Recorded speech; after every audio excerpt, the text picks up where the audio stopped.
A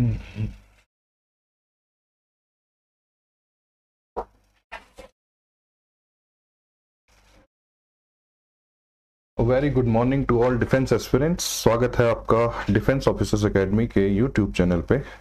आज हम बीते दिन की छुट्टियों के बाद फिर से शुरू कर रहे हैं अपने ऑनलाइन क्लास की सीरीज। इसमें हम आज कवर करेंगे इंडियन पॉलिटी का section, the class 6th of Indian polity. और इसमें थोड़ा बैकग्राउंड अगर मैं आपको बताऊं अभी तक हम क्या क्या कवर कर चुके हैं। तो इंडियन पॉलिटी में हमने फर्स्ट थिंग देखी थी which derived from its name itself, Indian and polity. So Indian के context में हमने देखा था कि what is a state, because India is a state according to the political structure. State क्या होता है, उसके elements क्या क्या होते हैं और किन आधारों पर किसी भी entity को state नहीं कह सकते हैं। So this was covered in our first class of polity. इसके अलावा जब हम पॉलिटी कहते हैं तो इंडियन से हमने समझा कि व्हाट इज अ स्टेट, उसकी डेफिनेशन और उसके एलिमेंट्स। और पॉलिटी से जब हम समझते हैं तो ये it's derived from a word which is political structure. तो किस तरह का पॉलिटिकल स्ट्रक्चर है ये हमें जानना होता है। हालांकि पॉलिटिकल स्ट्रक्चर इंडिया के कॉन्टेक्स्ट में किस तरह का है उसे हम पूरी तरह से पढ़ेंगे आने वाले चैप्टर्स में। जैसा कि इस स्लाइड्स में आप देख रहे होंगे, the point 2 is discussed as organs of government. So it is the explanation of how is the political structure of India और in general what is the political structure, क्या क्या पॉलिटिकल स्ट्रक्चर के अंतर्गत चीजें आती हैं। But before that we have discussed that why we need a political structure. Globally किसी भी तरह का पॉलिटिकल स्ट्रक्चर जो देखा जाता है उसकी जरूरत क्यों पड़ती है, पहले हमने उन बातों पे गौर किया था और उसके बाद हमने ये देखा था कि इंडिया के कंटेक्स्ट में why India need a political structure. इन सब बातों को क्लियर करने के बाद हम सीधे आगे बढ़े थे अपने पॉइंट 2 पर, जो था organ of the government. Organ of the government को समझने के क्रम में हमने ये देखा था कि किसी भी पॉलिटिकल स्ट्रक्चर के अंदर पॉलिटिकल स्ट्रक्चर रन होता है with some set of rules, और इन रूल्स को बनाने वाली जो बॉडी होती है उसे कहते हैं लेजिस्लेचर। ओके, सो लेजिस्लेचर के बारे में हमने विस्तार से जाना था with taking history as a context. तो हमने देखा था कि डिफरेंट पॉलिटिकल स्ट्रक्चर्स में लेजिस्लेचर यानी कि कानून बनाने वाली संस्था कौन कौन सी होती थी। हमने मोनार्किकल स्ट्रक्चर, डिक्टेटोरियल स्ट्रक्चर और थियोक्रेटिक स्ट्रक्चर में लेजिस्लेचर के बारे में समझा था। और फिर हमने देखा था कि मॉडर्न डे जबकि डेमोक्रेसी प्रिवेलेंट है ऑलमोस्ट सभी देशों में, तब लेजिस्लेचर का क्या स्ट्रक्चर होता है, उसका क्या शेप होता है इन डेमोक्रेसी। उसके बारे में बहुत सारी बातें जानने के बाद हमने डिफरेंट टाइप्स ऑफ डेमोक्रेसी देखी थी, direct democracy and indirect democracy, और उनमें किस तरह से लेजिस्लेचर वर्क करता है इस बारे में हम जाने थे। और फिर आखिर में हमने देखा था कि इंडियन लेजिस्लेचर किस तरीके से बनाया गया है। उसे पढ़ने के क्रम में हम ये समझे थे कि Indian legislature is structure derived from 2 countries, जो 2 देश हैं जिनका सबसे ज़्यादा प्रभाव है भारत के लेजिस्लेचर बनाने में, या जिन 2 देशों से लेजिस्लेचर का स्ट्रक्चर लिया गया है उनमें ब्रिटेन और यूएसए के बारे में हमने देखा था। और इसी क्रम में ब्रिटेन के और यूएसए के लेजिस्लेचर स्ट्रक्चर के बारे में भी हमने जानकारी ले ली थी। उसके बाद सेकंड ऑर्गन ऑफ गवर्नमेंट जो आता है उसे एग्जीक्यूटिव कहते हैं। और जैसा कि हमने शुरुआत में ऑर्गन्स ऑफ द गवर्नमेंट में डिस्कस किया था कि any political structure will be run by some set of rules. तो रूल्स बनाने का काम तो हमने देख लिया था कि लेजिस्लेचर करता है, और इन रूल्स को एग्जीक्यूट करने का काम जो संस्था करती है उसे कहते हैं एग्जीक्यूटिव। और फिर एग्जीक्यूटिव को समझने के क्रम में हमने ये जाना था कि डिफरेंट टाइप्स ऑफ एग्जीक्यूटिव होते हैं। सबसे पहले हमने देखा था प्रेसिडेंशियल एग्जीक्यूटिव, फिर हमने देखा था parliamentary executive, then we have discussed dual executive, which is a combination of presidential and parliamentary executive, which can be seen in countries like France.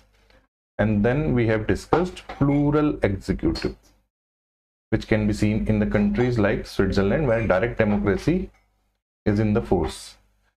तो इतनी सारी बातों को समझने के बाद हमने इंडियन पॉलिटिकल स्ट्रक्चर को कंपेयर किया था कि वो किस तरह के एग्जीक्यूटिव टाइप के अंदर आता है। तो इंडियन पॉलिटिकल स्ट्रक्चर हमने पाया कि it comes under the category of parliamentary executive, और पार्लियामेंट्री एग्जीक्यूटिव किस तरह से काम करता है उसके बारे में हमने विस्तार से अपनी पिछली क्लासेस में जाना था। उसके बाद आखिरी क्लास जो हमने पॉलिटी की थी उसमें हमने जुडिशरी के बारे में शुरुआती जानकारी ले ली थी कि व्हाई वी नीड जुडिशरी। तो इसी तरह से फिर से लौटते हैं सेट ऑफ रूल्स पे। कोई भी पॉलिटिकल स्ट्रक्चर कुछ रूल्स के थ्रू चलता है, उसके थ्रू गवर्न होता है।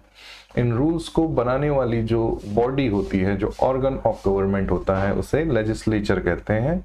इन रूल्स को एग्जीक्यूट करने वाली जो बॉडी होती है, जो ऑर्गन ऑफ गवर्नमेंट होता है, उसे एग्जीक्यूटिव कहते हैं। और इसके बाद अगर if we need to explain the intricacies of any rules, जो कि कॉन्स्टिट्यूशनल भी हो सकते हैं और किसी एक्ट के थ्रू बने हुए भी हो सकते हैं, इन सभी रूल्स की जटिलताओं को सुलझाने का काम, यानी कि उनका प्रॉपर इंटरप्रिटेशन जो संस्था करती है वो है जुडिशरी। और इसके अलावा not only interpretation of law, बल्कि किसी भी परिस्थिति में कोई dispute while executing the rules, if any dispute arises, or while making a rule by the parliament any dispute arises, तो उन सब का समाधान करने के लिए भी एक संस्था, एक ऑर्गन ऑफ द गवर्नमेंट की जरूरत पड़ती है, और उस ऑर्गन को कहते हैं जुडिशरी। इतनी सब जानकारी हमने पिछली क्लासेस में ले ली थी, और अब हम जुडिशरी में ही थोड़ा सा आगे बढ़ेंगे और उसे विस्तार से जानने की कोशिश करेंगे। एक बात और मैं यहाँ पर क्लियर कर दूं कि जो जुडिशियल स्ट्रक्चर है इंडिया का अकॉर्डिंग टू इंडियन कॉन्स्टिट्यूशन, उसे हम पढ़ेंगे जब हम कॉन्स्टिट्यूशनल आर्टिकल्स को एक के बाद एक डिस्कस करेंगे। तो जब चैप्टर आएगा जुडिशरी से रिलेटेड, तब हम इंडियन जुडिशरी को और विस्तार से जानेंगे। अभी जुडिशरी एज अ कॉन्सेप्ट और Indian judiciary as a concept, उसको हम देखने की कोशिश करेंगे आज की क्लास में। और अगर if time allows, then we will discuss relation among the three organs of the government, that is legislature, executive and judiciary। तो इस क्रम में आगे बढ़ते हुए अब हम देखते हैं आज इंडियन जुडिशरी या जुडिशरी एज अ स्ट्रक्चर। तो इससे पहले हम ये डिस्कस कर चुके हैं, third organ of the government is judiciary, और इसका काम होता है डिस्प्यूट्स को और लॉ मेकिंग, या according to the law made by the legislature कुछ डिस्प्यूट अगर अराइज होते हैं उनको सुलझाना।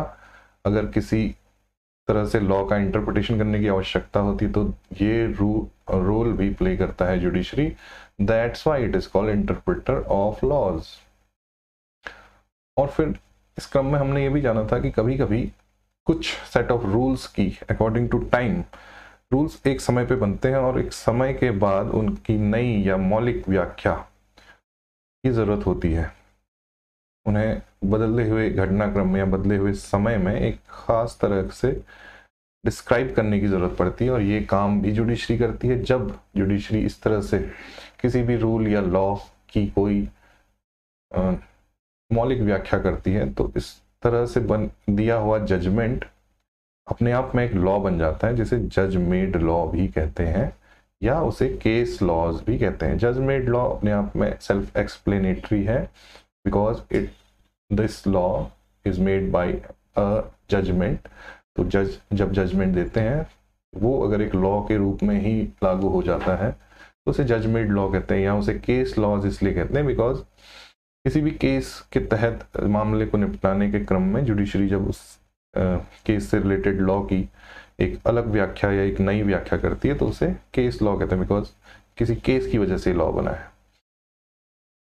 फिर हमने ये भी जाना था कि इस तरह की सिचुएशन में लेजिस्लेचर और जुडिशरी के बीच की लाइन, जो कि अपने आप में अलग अलग काम करने के लिए बने हैं, वो लाइन ब्लर्ड हो जाती है, बिकॉज जुडिशरी का काम नहीं है law banana, but while interpreting some law in a very different way and it has become the law। तो जुडिशरी एक तरह से नए लॉ बनाने की कोशिश कर रही है, या जुडिशरी द्वारा दिए गए जजमेंट एक नया लॉ बन रहे हैं, तो एक तरह से लेजिस्लेचर का काम करने लग रही है। इसलिए यहाँ पर जुडिशरी और लेजिस्लेचर के बीच की जो थिन लाइन है वो ब्लर्ड हो जाती है। इसके अलावा एक बात और स्पष्ट कर दूं कि जब हायर जुडिशरी यानी कि हाई कोर्ट और सुप्रीम कोर्ट कोई डिसीजन लेते हैं, हाई कोर्ट्स जो कि अलग अलग स्टेट्स की सुप्रीम अथॉरिटी हैं जुडिशरी के क्रम में, और सुप्रीम कोर्ट जो पूरी कंट्री में एक अपर मोस्ट जुडिशरी की अथॉरिटी है, उनके द्वारा दिए गए इस तरह के जज मेड लॉ या केस लॉ बाकी सबऑर्डिनेट कोर्ट्स के लिए यानी कि निचले कोर्टों के लिए एक प्रेसिडेंट का काम करते हैं। प्रेसिडेंट का मतलब होता है कि इस तरह के केसेस आने पर कोई भी सबऑर्डिनेट कोर्ट पुराने दिए गए जजमेंट जो कि हायर जुडिशरी के द्वारा दिए गए जजमेंट हैं उनको देखेगा और ये उन ग्राउंड्स को खंगालेगा जिनकी वजह से उस लॉ में किसी खास तरह का जजमेंट दिया गया होगा। तो ये ऑब्लिगेशन है सबऑर्डिनेट कोर्ट्स के लिए, और इस तरीके से जुडिशरी वर्क करती है। Higher judiciary sets precedent for the lower courts. उसके बाद हमने पावर ऑफ जुडिशरी देखा था, जिस पर हमें कमेंट सेक्शन में कुछ सवाल भी पूछे गए थे कि अगर जुडिशरी किसी लॉ को जो कि लेजिस्लेचर ने बनाया है उसे अगर वो नल एंड वॉइड डिक्लेयर कर दे तो क्या होगा, या क्या जुडिशरी के पास ऐसी पावर है कि वो लेजिस्लेचर के बनाए हुए लॉज को नल एंड वॉइड डिक्लेयर कर सकती है। तो उसके लिए हमने ये देखा था कि जुडिशरी को किसी भी लॉ को नल एंड वॉइड डिक्लेयर करने के लिए कुछ ग्राउंड्स देने पड़ते हैं, उनका एक्सप्लेनेशन देना पड़ता है, और वो ग्राउंड्स होने चाहिए कॉन्स्टिट्यूशन पर बेस्ड। तो जुडिशरी के लिए ये स्वच्छंदता या ये फ्रीडम नहीं है कि वो कोई भी लॉ को खारिज कर दे लेजिस्लेचर द्वारा बनाए गए, उसे उसके प्रॉपर एक्सप्लेनेशन देने होंगे, और वो प्रॉपर एक्सप्लेनेशन बेस्ड होंगे कॉन्स्टिट्यूशनल व्यू पॉइंट पे। इस तरह से चेक्स एंड बैलेंस का जो रिश्ता है लेजिस्लेचर, एग्जीक्यूटिव और जुडिशरी के बीच बना रहता है, और वो बनाने का काम करता है कॉन्स्टिट्यूशन। इसके अलावा अगर हमने ये भी देखा कि जो जुडिशरी की पावर है इस तरह की इंटरप्रिटेशन ऑफ लॉ की, ये डिपेंड करती है कि किस तरह का नेचर है उस गवर्नमेंट का जिस देश में वो जुडिशरी काम कर रही है। अगर किसी देश में यूनिटरी फॉर्म ऑफ गवर्नमेंट है या यूनिटरी गवर्नमेंट सिस्टम है, तो हमने पिछली क्लासेस में देखा था कि यूनिटरी का मतलब होता है without the combination of states. जब स्टेट्स नहीं होते हैं, सिर्फ एक सेंटर होता है किसी भी देश में, ऐसा अक्सर छोटे देशों में पाया जाता है जहां बहुत बड़ा ज्योग्राफिकल एरिया नहीं है, तो बहुत सारे स्टेट्स नहीं है बल्कि छोटी छोटी कुछ एडमिनिस्ट्रेटिव इकाइयां हैं, वहाँ यूनिटरी फॉर्म ऑफ गवर्नमेंट होती है। और ऐसी जगहों पर जुडिशरी की पावर कम होती है इन कंपैरिजन टू उन जगहों पर जहाँ की फेडरल स्ट्रक्चर पाया जाता है। अगर हम अभी फेडरल स्ट्रक्चर को समझें तो हमें ये बात ठीक से समझ में आ जाएगी।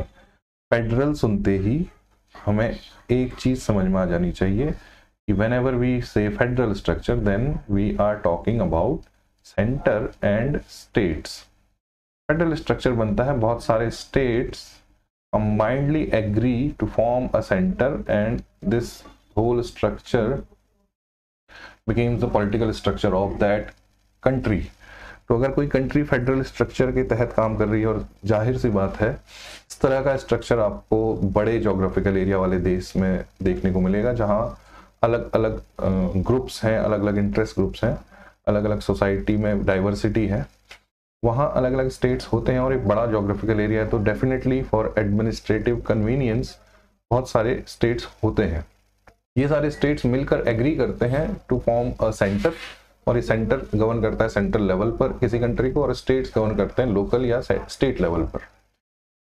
ये जो सेंटर और स्टेट का रिलेशन है या जो ये एग्रीमेंट है, ये एग्रीमेंट किसी डॉक्यूमेंट के थ्रू बनता है। जब कभी भी आप किसी तरह से कोई एग्रीमेंट करते हैं किसी पार्टी के साथ या किसी पर्सन के साथ, तो आपको एक डॉक्यूमेंट साइन करना पड़ता है, और इस तरह का डॉक्यूमेंट पॉलिटिकल स्ट्रक्चर में कहलाता है कॉन्स्टिट्यूशन। ओके, तो जो कॉन्स्टिट्यूशन होता है वो एक एग्रीमेंट है सेंटर और स्टेट के बीच, अक्सर ये देखा गया है, और ये रिटन डॉक्यूमेंट होगा। यानी कि आपके पास एक रिटन कॉन्स्टिट्यूशन है और उसके बेसिस पे आपको गवर्नमेंट चलानी है, और इसमें सेंटर के कुछ राइट्स हैं, कुछ स्टेट्स के अपने राइट्स हैं, और ये अपने अपने डोमेन में काम करते हैं। इस तरह की जब फॉर्म होती है किसी भी गवर्नमेंट सिस्टम की, तो वहाँ रिटन कॉन्स्टिट्यूशन की वजह से इस कॉन्स्टिट्यूशन के इंटरप्रिटेशन का अधिकार मिल जाता है जुडिशरी को।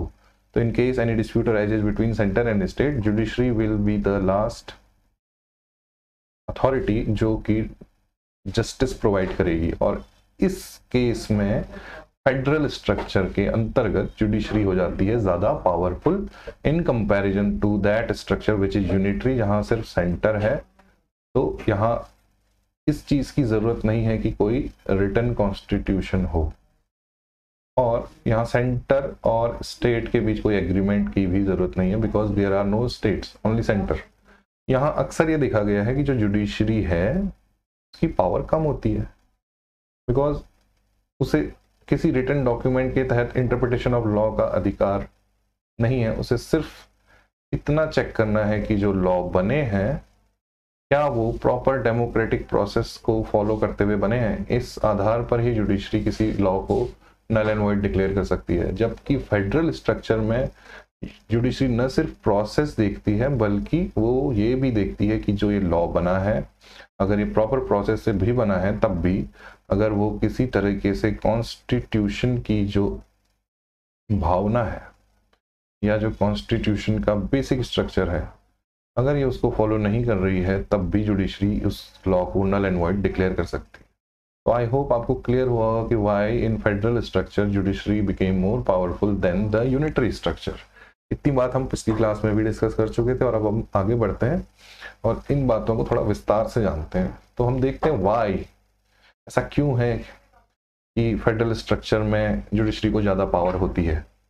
The reason behind this is that in federal structure centre and state relations are well defined through a written constitution. Okay, written constitution, federal structure, powerful judiciary, ये तीनों बातें एक साथ देखने को मिलेंगी। अगर यदि कोई आपसे पूछे कि किसी कंट्री में रिटन कॉन्स्टिट्यूशन है तो वहाँ क्या जुडिशरी ज़्यादा पावरफुल होगी, तो बिल्कुल वहाँ ज़्यादा पावरफुल होगी। अगर कोई आपसे पूछे कि किसी कंट्री में सेंटर और स्टेट पाए जाते हैं तो क्या वहाँ रिटन कॉन्स्टिट्यूशन होगा, तो हाँ, वहाँ रिटन कॉन्स्टिट्यूशन होगा। और अगर कोई आपसे पूछे कि किसी कंट्री में रिटन कॉन्स्टिट्यूशन है, सेंटर और स्टेट नाम की एंटिटीज पाई जाती हैं, तो वहाँ किस तरह का पॉलिटिकल स्ट्रक्चर होगा, तो वहाँ फेडरल स्ट्रक्चर होगा। ये बातें क्लियर है। Now we discuss written constitution. क्या करता है रिटन कॉन्स्टिट्यूशन, जो कि मैं आपको समझा चुका हूँ। Just we go through these lines ताकि हम एक बेसिक तरीके से समझ लें इन वेल डिफाइंड लैंग्वेज की किस तरीके से हमने इसे लिखना है एग्जाम में या समझना है। A written constitution is a mandate for a strong and independent judiciary, जो कि हम कह चुके हैं। Why? Because the interpretation of the constitution vested in the judiciary. Constitution की व्याख्या करने का अधिकार न्यायपालिका यानी कि जुडिशरी में निहित है। In center state disputes, judiciary have the final say. राज्य और केंद्र के बीच किसी तरह का विवाद होने पर न्यायपालिका के पास आखिरी शक्ति है उसको निपटाने की, इसलिए भी जुडिशरी पावरफुल है। And the judiciary can declare legislation made by legislature null and void on the basis of going against the heart and soul of constitution. This is called judicial review. तो judiciary के पास ये भी power है कि कोई legislation जो कि legislature द्वारा बनाया गया है, अगर वो संविधान की आत्मा के अगेंस्ट या खिलाफ बनाया गया दिखता है, तो जुडिशरी उसे भी खारिज कर सकती है, नल एंड वॉइड डिक्लेयर कर सकती है। इसलिए जुडिशरी भी पावरफुल है in federal structure where written constitution is mandatory. और written constitution generally provides fundamental rights. इसके अलावा एक और खास बात है कि रिटन कॉन्स्टिट्यूशन हमेशा फंडामेंटल राइट्स यानी कि मौलिक अधिकार प्रोवाइड करता है अपने सिटीजन्स को, and judiciary is the protector of those fundamental rights. So जो जुडिशरी होती है एक रिटन कॉन्स्टिट्यूशन में जिसमें फंडामेंटल राइट्स डिक्लेयर किए गए होते हैं सिटीजन के, उस रिटन कॉन्स्टिट्यूशन में जुडिशरी होती है custodian of those fundamental rights. इस तरह के केसेस आने पे जहां किसी सिटीजन के फंडामेंटल राइट्स का वायलेशन स्टेट के द्वारा किया जाता हो, वहां judiciary act as a supreme authority जो ये निश्चित करती है कि किसी भी सिटीजन के फंडामेंटल राइट्स को वायलेट नहीं किया जाएगा। तो आई होप आप ठीक से समझ गए होंगे कि why a written constitution, a federal structure and a centre state relationship में कैसे जुडिशरी ज़्यादा पावरफुल होती है। नाउ एक नई बात हमें और समझनी होगी जिसका ग्लिम्स आपको पिछले स्लाइड में मैं दे चुका हूँ। We also need to know about the dispute between procedure established by law and due process of law. ये जो दो टर्म है ये हिस्टोरिकली काफ़ी रेलिवेंट रहे हैं अगर हम ब्रिटेन और यूएस के जुडिशियल स्ट्रक्चर को कंपेयर करें तो। पहले हम इन शब्दों के बारे में समझते हैं, इनके बीच क्या टसल रहा है हिस्टोरिकली, उसके बाद हम समझ जाएंगे कि what is procedure established by law and what is due process of law. So the procedure established by law implies that the law is enacted bye the legislature, यहां तक बात ठीक है, and is valid only if the procedure is followed to the letter। यानी कि जिस तरीके से कानून पास करने की प्रक्रिया बताई गई है उस देश के पॉलिटिकल स्ट्रक्चर में, अगर उस प्रक्रिया को, उस प्रोसेस को फॉलो किया जाता है तो उसे कहते हैं प्रोसीजर एस्टेब्लिश्ड बाय लॉ। और अगर ये प्रोसीजर एस्टेब्लिश्ड बाय लॉ के तहत कोई कानून पास होता है तो उस कानून को मान्यता मिल जाती है जुडिशरी के द्वारा।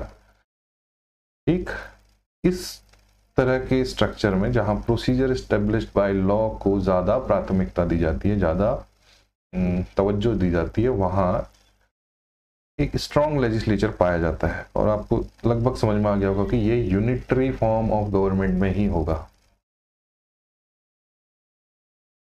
क्यों? क्योंकि देखिए हमने देखा था लॉ प्रोसेस, यहाँ पे बात की थी, जहाँ यूनिटरी फॉर्म ऑफ गवर्नमेंट होगी वहाँ सेंटर स्टेट तो होंगे नहीं, कोई रिटर्न डॉक्यूमेंट की ज़्यादा आवश्यकता नहीं है। इनकेस होगा भी तो उसमें उतनी ही बातें होंगी जितने में सेंटर काम चला सके, तो कोई राइट अलग से स्टेट्स को नहीं दिए जाएंगे बिकॉज देयर इज नो। तब वहाँ लेजिस्लेचर अगर डिफाइंड सेट ऑफ रूल्स के तहत, डिफाइंड प्रोसेस के तहत लॉ को पास कर देती है तो जुडिशरी को सिर्फ इतना देखना होता है कि इसने प्रोसेस को फॉलो किया है या नहीं। और यही है प्रोसीजर एस्टेब्लिश्ड बाय लॉ। एक लॉ बना दिया गया है जिसमें बताया गया है कि किस तरीके से कानून बनाए जाएंगे, and this is called procedure established by law. और ये यूनिटरी फॉर्म ऑफ गवर्नमेंट में आसानी से देखा जाता है। उसके अलावा फिर हम आते हैं due process of law. Due process of law is a doctrine that ensures that a law is made fair and just and checks if there is a law depriving a person's liberty and life। okay, तो ये federal structure में ज़्यादा देखा जाएगा because we have a well defined written constitution जिसमें fundamental rights भी हैं, जिसमें स्टेट्स के अपने अधिकार भी डिफाइंड हैं और जिसमें लेजिस्लेचर के भी अधिकार डिफाइंड हैं।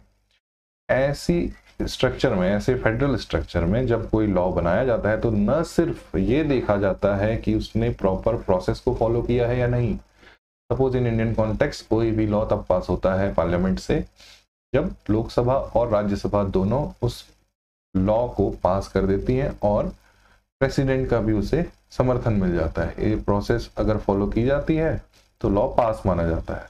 तो Indian judiciary by the principle of procedure established by law ये देखेगी कि ये प्रोसेस पूरा हुआ है कि नहीं, लोकसभा से पास हुआ है या नहीं, राज्यसभा से पास हुआ है या नहीं, और प्रेसिडेंट का उसे समर्थन मिला है या नहीं। अगर ये तीनों चीजें हुई हैं तो according to procedure established by law that law can be made, और ये लॉ बन सकता है। लेकिन यहाँ है रिटन कॉन्स्टिट्यूशन, यहाँ है फेडरल स्ट्रक्चर, तो फिर एक एक्स्ट्रा बात और जुडिशरी के सामने आती है। जुडिशरी को एक और एक्स्ट्रा पावर मिलती है, वो ये है कि अब इस तरीके से जो प्रोसीजर एस्टेब्लिश्ड बाय लॉ के तहत तो लॉ बन चुका है, लेकिन अभी लॉ की और स्क्रूटनी होगी on the grounds of constitution. Judiciary अब ये देखेगी कि कॉन्स्टिट्यूशन में बताई गई वैल्यूज, कॉन्स्टिट्यूशन की फिलॉसफी जिसके आधार पर पूरा कॉन्स्टिट्यूशन बना है, सर ये फिलॉसफी अगर आपको देखनी हो तो ये प्रीएम्बल में मिलती है। इन सब बातों को भी ये लॉ सेटिस्फाई करता है या नहीं, या कहीं ऐसा तो नहीं है कि इन सब वैल्यूज को जो कॉन्स्टिट्यूशन ने सेट की हैं, जो फिलॉसफी कॉन्स्टिट्यूशन की है, उनके खिलाफ तो ये लॉ नहीं है। Despite following the procedure established by law, a law can be declared null and void in the case where it violates the constitutional values and philosophy. And ये हो सकता है जहां कॉन्स्टिट्यूशन हो, और कॉन्स्टिट्यूशन निश्चित रूप से होगा कहाँ, फेडरल स्ट्रक्चर में। तो कुल मिलाकर बात यह है कि प्रोसीजर एस्टेब्लिश बाय लॉ सिर्फ देखता है कि क्या प्रोसेस फॉलो हुई है या नहीं, और ड्यू प्रोसेस ऑफ लॉ ये देखता है कि जो प्रोसेस फॉलो होने के बाद लॉ बना है क्या वो फेयर या जस्ट, न्यायपूर्ण है या नहीं, और न्यायपूर्ण है या नहीं ये देखने का काम है उसको कॉन्स्टिट्यूशन के लेंस से चेक किया जाएगा। क्या ये किसी पर्सन की लिबर्टी या लाइफ को गलत तरीके से कम तो नहीं करता, किसी तरह से उसे वायलेट तो नहीं करता। तो इस तरीके से जब चेक किया जाता है तो वो कहलाता है ड्यू प्रोसेस ऑफ लॉ, और इस पे निहित है, इसमें हम समझ चुके हैं कि इस तरह का प्रोसेस जहां होगा, ड्यू प्रोसेस ऑफ लॉ बिल्कुल एक स्ट्रॉन्ग जुडिशरी को बनाने का काम करेगा, बिकॉज जुडिशरी यहाँ बहुत कुछ पावर रखती है। तो आई होप आपको ये बातें समझ में आई होंगी। आपको समझ में आया होगा कि रिटन कॉन्स्टिट्यूशन कैसे जुडिशरी को स्ट्रॉन्ग बनाता है, और ये रिटन कॉन्स्टिट्यूशन ही है जो ड्यू प्रोसेस ऑफ लॉ नाम की डॉक्ट्रिन को भी लागू करता है, और इस तरह से जुडिशरी स्ट्रॉन्ग बनती है। जबकि प्रोसीजर एस्टेब्लिश्ड बाय लॉ केवल लॉ मेकिंग प्रोसेस की तरफ ध्यान आकर्षित करता है, और अगर प्रोसेस डिफाइंड तरीके से ही फॉलो की गई है तो लॉ बन जाएगा। एक प्रिंसिपल के तहत स्ट्रॉन्ग लेजिस्लेचर मिलता है, that is procedure established by law, और एक प्रिंसिपल के तहत स्ट्रॉन्ग जुडिशरी मिलती है, that is due process of law. तो पहला वाला जो प्रोसीजर एस्टेब्लिश्ड बाय लॉ है ये पाया जाता है ब्रिटेन में, जो कि यूनिटरी फॉर्म ऑफ गवर्नमेंट है। हालांकि यहाँ दो सदन मिलते हैं पार्लियामेंट के, जो कि पिछली क्लास में हमने एक्सप्लेन किया था, लेकिन तब भी ये यूनिटरी फॉर्म ऑफ गवर्नमेंट है ब्रिटेन, और यहाँ होगा प्रोसीजर एस्टेब्लिश्ड बाय लॉ, और यहाँ होगा लेजिस्लेचर स्ट्रॉन्ग। और जो अमेरिका है वहाँ है ड्यू प्रोसेस ऑफ लॉ, यहाँ है एक रिटन कॉन्स्टिट्यूशन, एक फेडरल स्ट्रक्चर, और यहाँ होगी स्ट्रॉन्ग जुडिशरी।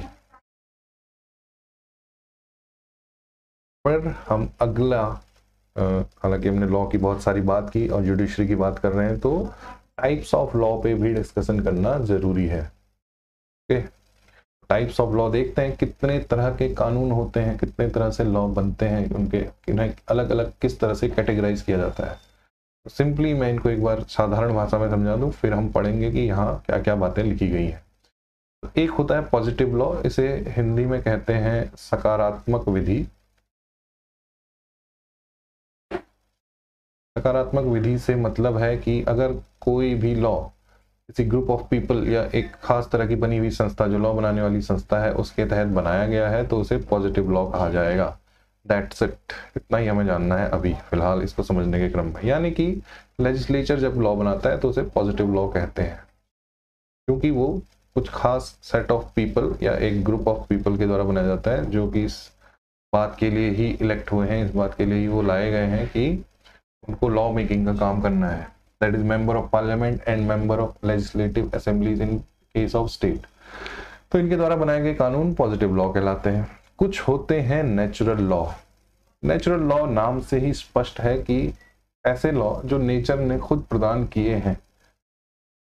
जैसे if a law made by legislature goes against the laws of nature और against the fundamental rights of the citizen, then the judiciary can repeal it. Suppose अगर कोई legislature इस तरह का कानून पास करता है कि किसी भी व्यक्ति को सांस लेने का अधिकार नहीं है, तो ये नेचुरल लॉ के खिलाफ है, बिकॉज नेचर ने हमें बनाया इस तरीके से कि हमें सांस लेनी है और अभी हम जीवित रहते हैं, और कोई भी लेजिस्लेचर इस तरह से लॉ नहीं बना सकता कि वो हमारे सांस लेने के अधिकार को खत्म कर दे। तो इस तरीके के जो लॉज होते हैं उन्हें नेचुरल लॉ कहते हैं। इनका जब हम डीप एनालिसिस करेंगे तो बहुत सारे ह्यूमन राइट्स और फंडामेंटल राइट्स को भी नेचुरल लॉ के तहत माना जाता है, क्योंकि एज अ ह्यूमन बीइंग हमें कुछ राइट मिलते हैं बाय नेचर।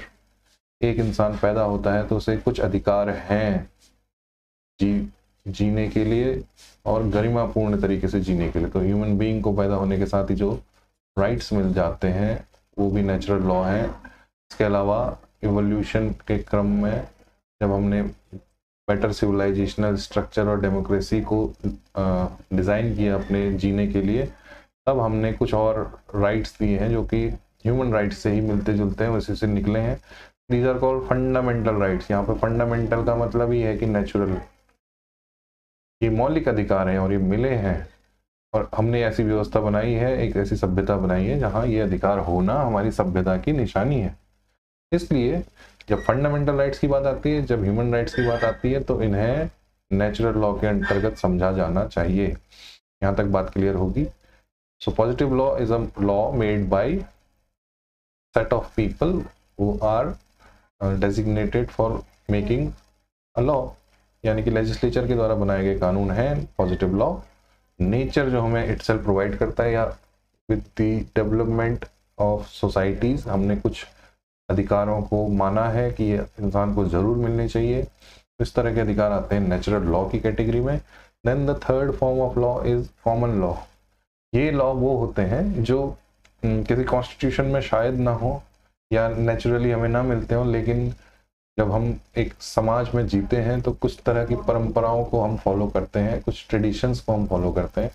तो ट्रेडिशनली अगर कोई बात समाज मानता है एक रूल के तहत, उसे कॉमन लॉ की कैटेगरी में डाला जाता है।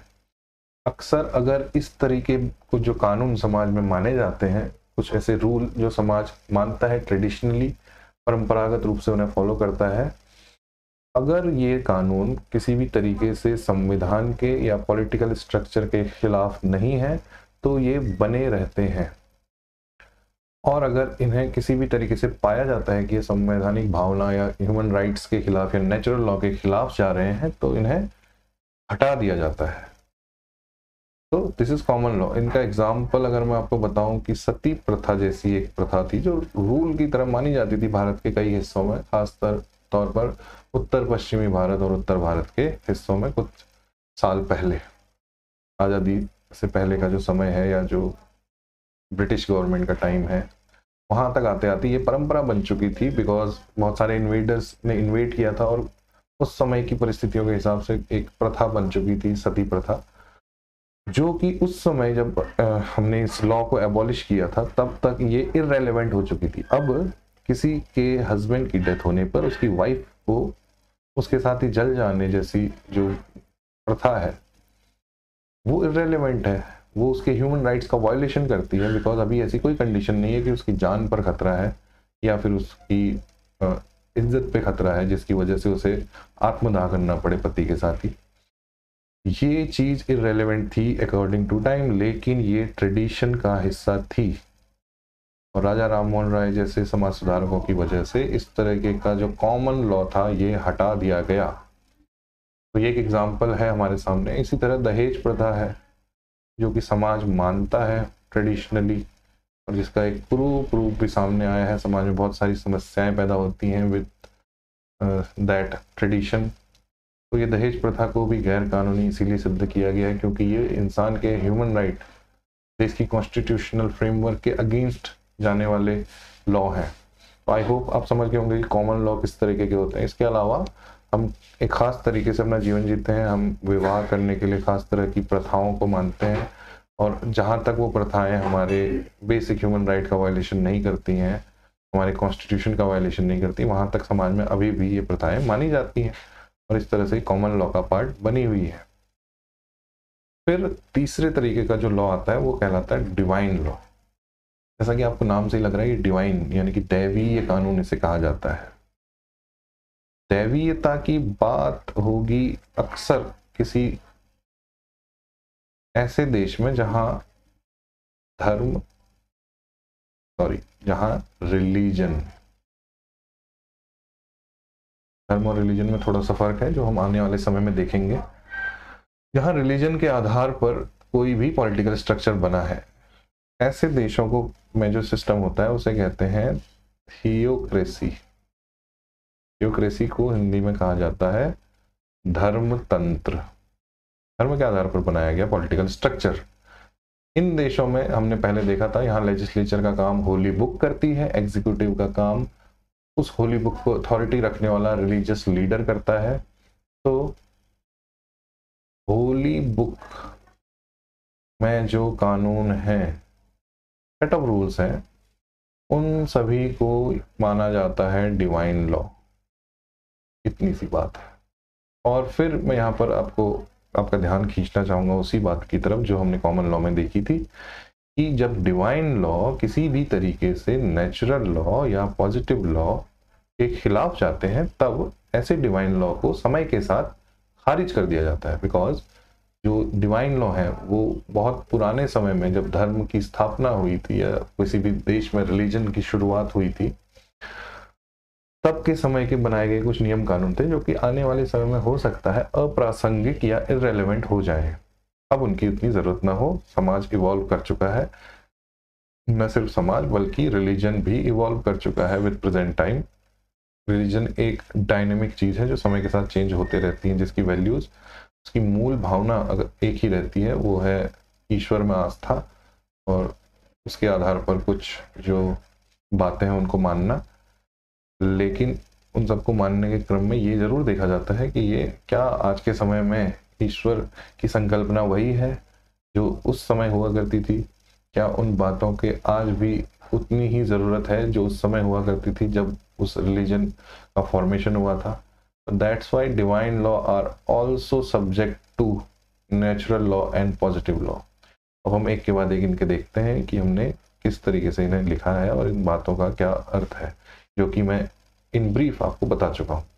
तो first, positive law, a law made by the definite set of people is called positive law। यहाँ पर definite set of people हम डेमोक्रेसी में देखें तो ये definite set of people है member of legislature।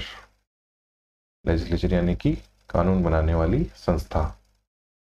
In Indian context ये है member of parliament, जिन्हें हम MP कहते हैं सेंट्रल लेवल पे, और स्टेट लेवल पे नहीं कहते मेंबर ऑफ लेजिस्लेटिव असेंबली और मेंबर ऑफ लेजिस्लेटिव काउंसिल। जहाँ लेजिस्लेटिव काउंसिल हो वहाँ मेंबर ऑफ MLCs भी शामिल हो जाते हैं। So a law made by definite set of people is positive law, mostly seen in all democratic countries because there is a body which is designed to form laws, that is called legislature. और ये democratic countries में देखा जाता है, तो वहाँ positive law होता है। In countries like Britain where positive law prevails, the power of judiciary is limited। तो ब्रिटेन में हमने पिछली स्लाइड में देखा कि एक स्ट्रॉन्ग लेजिस्लेचर है, और एक स्ट्रॉन्ग लेजिस्लेचर का मतलब पॉजिटिव लॉ ज़्यादा मायने रखता है। वहाँ ब्रिटेन जैसे देशों में जहाँ पॉजिटिव लॉ होता है वहाँ जुडिशरी की पावर लिमिटेड होती है, हम पिछली स्लाइड में देख चुके हैं। उसके अलावा नेक्स्ट आता है natural law. So a law made by nature itself is called natural law।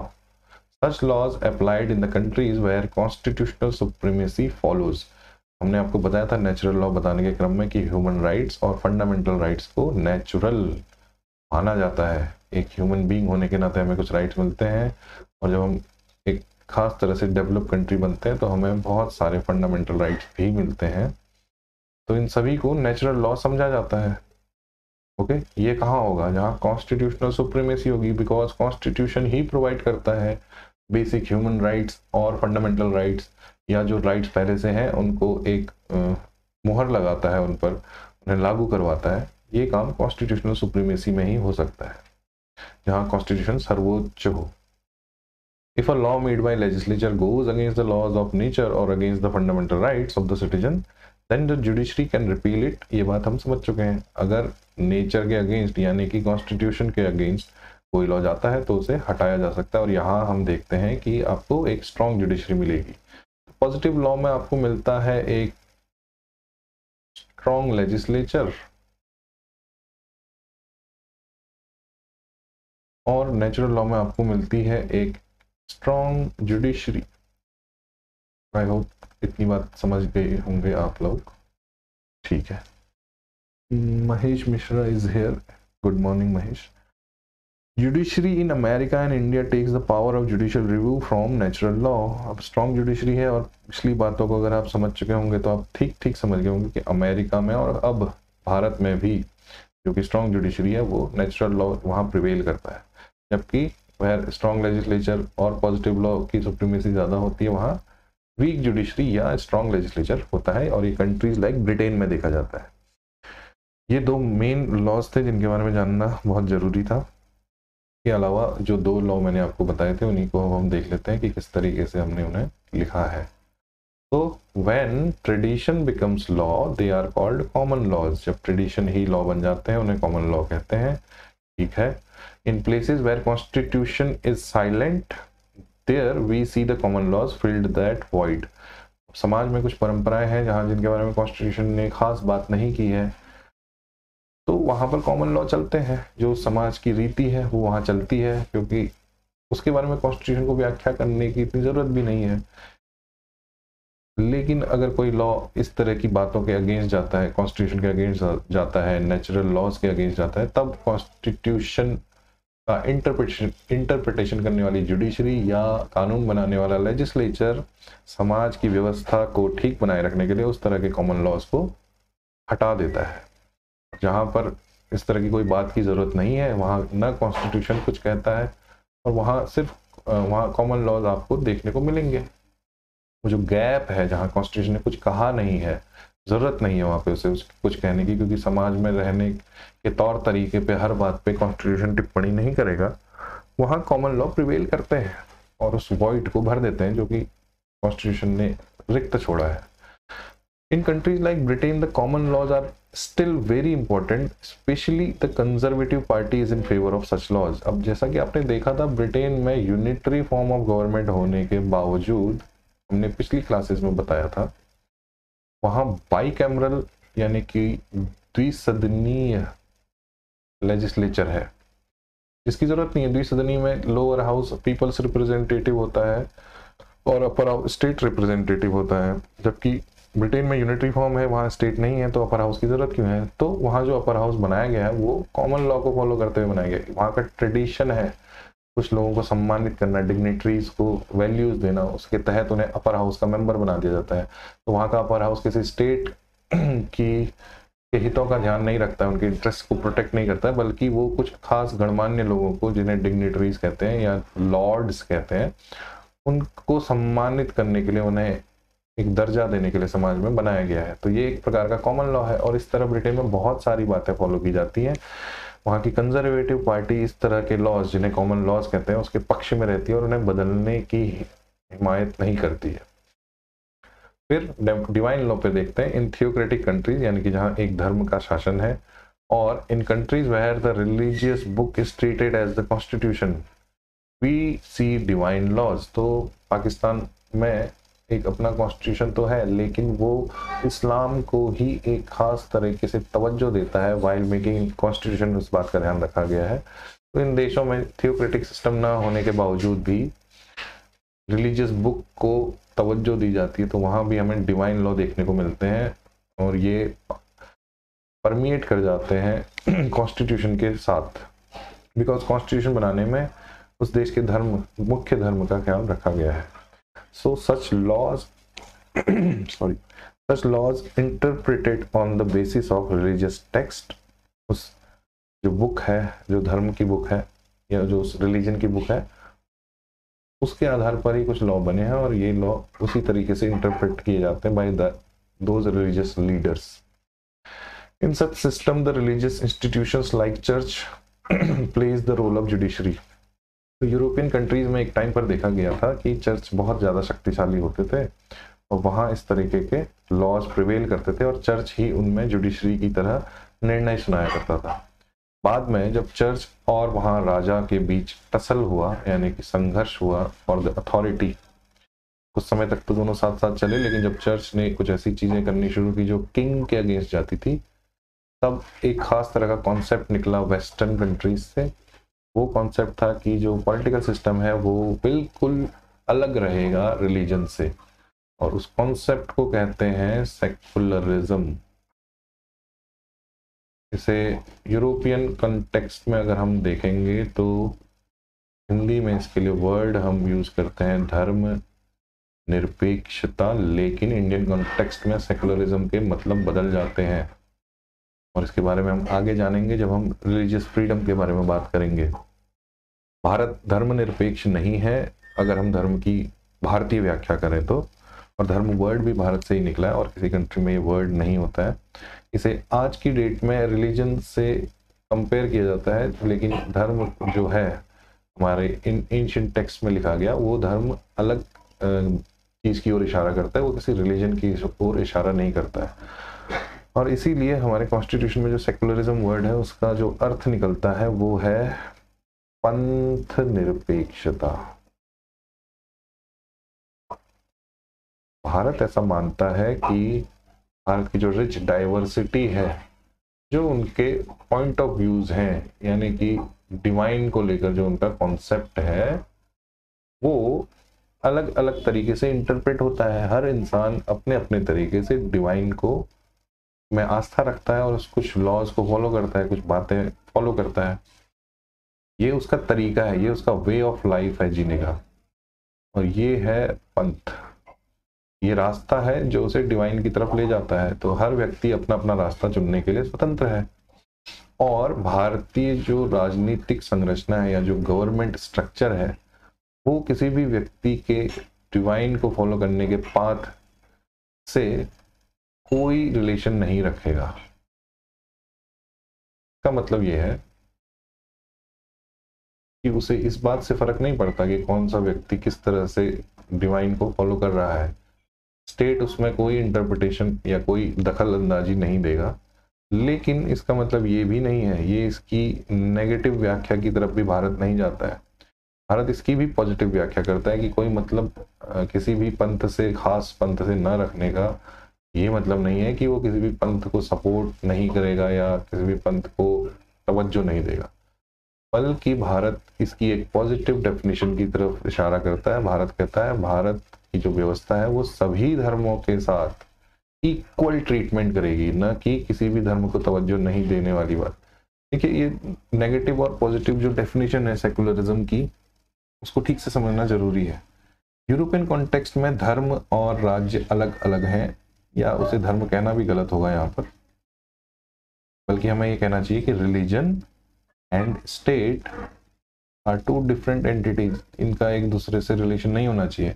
State को रिलीजन के मामलों में नहीं घुसना है, या स्टेट रिलीजन से इतर है, निरपेक्ष है। जबकि भारत में पंथ निरपेक्षता है सबसे पहली बात। तो जो वे ऑफ लाइफ है, फॉलो करने का तरीका है, किसी भी तरीके से अपने डिवाइन जिनमें भी उनकी आस्था है उनको, उससे भारत अलग रहता है। वो उस पर दखल अंदाजी नहीं करता है। केवल तभी उसे दखल देना पड़ता है जब वो किसी तरह से नेचुरल लॉ या पॉजिटिव लॉ के अगेंस्ट जाने वाली बातें हों।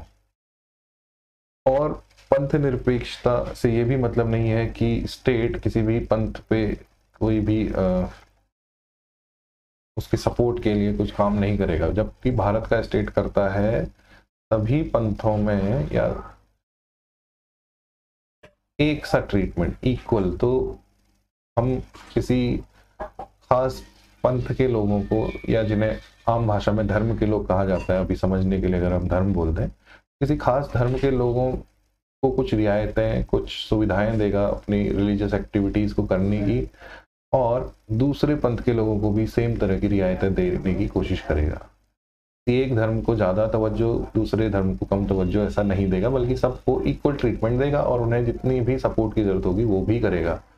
यही स्ट्रक्चर अगर यूरोप में होता तो वो किसी भी धर्म को सपोर्ट नहीं करता, सबसे अलग पड़ा रहता और सिर्फ कॉन्स्टिट्यूशन या जो उस देश के लॉज हैं, पॉजिटिव लॉज, नेचुरल लॉज, उनको ही फॉलो करता। लेकिन इंडिया डिवाइन लॉ में भी सभी धर्मों के बीच संभाव रखता है। इसे कहते हैं एक वर्ड के थ्रू, सर्व धर्म समभाव। हमारे लिए सभी रिलीजन एक समान है। This is Indian secularism. और इसका मतलब ये नहीं है कि अगर कोई धर्म या कोई खास तरह का पंथ हमारे देश की व्यवस्था को, या फिर किसी व्यक्ति के ह्यूमन राइट्स को, या फिर उसके नेचुरल लॉज को वायलेट करे तो स्टेट कुछ नहीं करेगा। स्टेट वहाँ पर अपनी दखलंदाजी करेगा। संभाव रखने का ये मतलब नहीं है कि उन्हें कुछ भी करने की आज़ादी है, और ये हर धर्म, हर पंथ के लिए लागू होता है। तो आई होप आप समझे होंगे इंडियन सेकुलरिज्म में क्या फ़र्क है और यूरोपियन सेकुलरिज्म में क्या फ़र्क है। यूरोप में धर्म से बिल्कुल अलग है, उसके लिए धर्म एग्जिस्ट ही नहीं करता स्टेट के लिए। और इंडिया में स्टेट के लिए सारे धर्म एग्जिस्ट करते हैं जो देश में है, और उनके बीच इक्वल ट्रीटमेंट करने की कोशिश भारतीय व्यवस्था करती है। तो इस तरीके से ये कुछ लॉज की कैटेगरीज हैं, और इनको ठीक से समझना बेहद ज़रूरी है आज के कॉन्टेक्स्ट में, खासतौर पर जब धर्म पे बहुत सारी चर्चाएं होती है। इतनी सारी बातें अगर हम समझ गए हो तो एक बार हम देख लें कि आज हमने क्या क्या बातें डिस्कस की। हमने आज जुडिशरी, उसकी पावर को डिस्कस किया। हमने डिफरेंट पॉलिटिकल स्ट्रक्चर्स में जुडिशरी की पावर कैसे बदलती है उसे देखा। हमने फेडरल स्ट्रक्चर में कैसे जुडिशरी स्ट्रांग होती है उसके बारे में जाना। और हमने दो जो टर्मिनोलॉजीज हैं, प्रोसीजर एस्टेब्लिश्ड बाय लॉ और ड्यू प्रोसेस ऑफ लॉ, इसके बारे में ठीक से समझा। उसके बाद हमने टाइप्स ऑफ लॉ के बारे में एक अच्छी चर्चा की। और इससे रिगार्डिंग अगर कोई डाउट हो, कोई आपके क्वेश्चंस हो, तो आप कमेंट सेक्शन पे दे सकते हैं। हम इन्हें चेक करके अगली क्लास में आपके डाउट्स को समाधान देने की कोशिश करेंगे। तो आज की क्लास में केवल इतना ही। धन्यवाद। All the best for your preparation. और अगर आपको हमारे क्लासरूम प्रोग्राम्स या डिफेंस रिलेटेड किसी भी तरह के किसी क्वेश्चंस या क्वेरीज का समाधान चाहिए हो, तो आपके सामने स्क्रीन पर नंबर दिए गए हैं, आप उन पर कॉन्टेक्ट कर सकते हैं। हमारे ऑफलाइन बैचेस भी चल रहे हैं for NDA CDS as well as RIMC RMS exam के लिए, जूनियर और सीनियर दोनों विंग के लिए। So till then, bye bye. We will meet in the next class.